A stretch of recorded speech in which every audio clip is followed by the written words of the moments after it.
hindi lang po in terms of exposure, kundi yung lalim ko as an actor, yung creativity ko na-grow from being a mini ave who crosses over from being seen as an enemy to becoming a hero.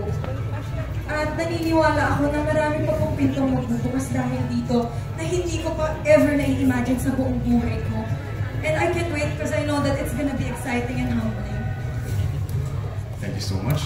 Ayan, para sa akin naman, as early as na, parang, hindi ko ma-explain, pero naniniwala ako na maraming pintuang magbubukas dahil sa Encantadio Chronicles Sangre at isang malaking karangalan na mapabilang at mapasama ako sa napakalaking proyektong ito.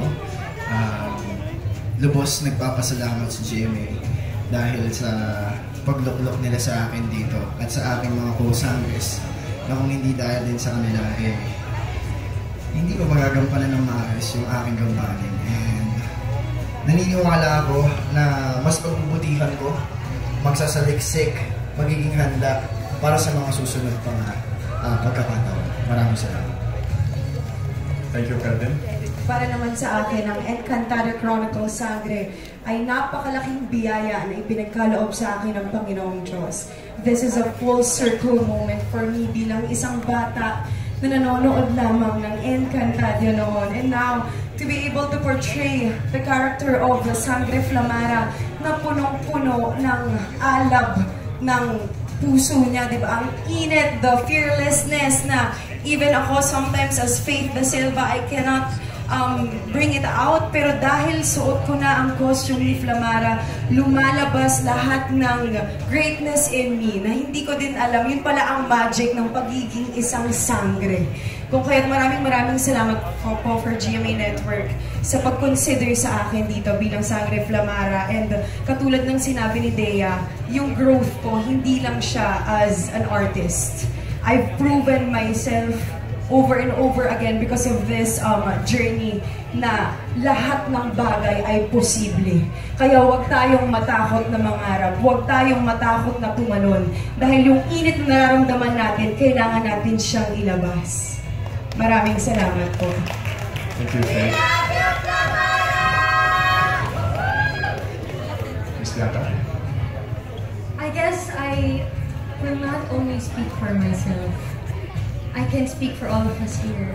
At lalo na po para sa aming apat na mga sangre.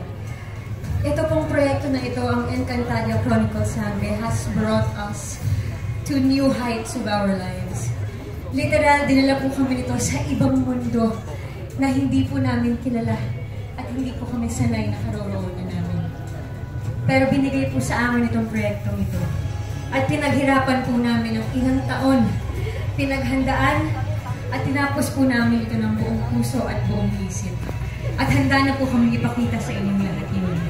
At para sa akin, to become Sangretera, para po mabigyan ng tiwala ng maging bagong tagapangalaga ng brilyante ng lupa, wala pong ibang laman ng puso ko, kundi punong-puno po ito ng pagpapasalamat. Ito po, this is a dream that I never dreamt of, but it came true. To be honest, I never thought that I would be part of the world of Encantadio because I was already part of Mulawin versus Ravenna. At kaya nung inanunsyo po sa akin ito, I am thankful and I am grateful for the trust. And I am excited for the doors that will open, not just for myself, but for everyone in front of the camera and off of the camera, na mabubuksan po nitong Encantadio para sa aming lahat. Avisala Ashma.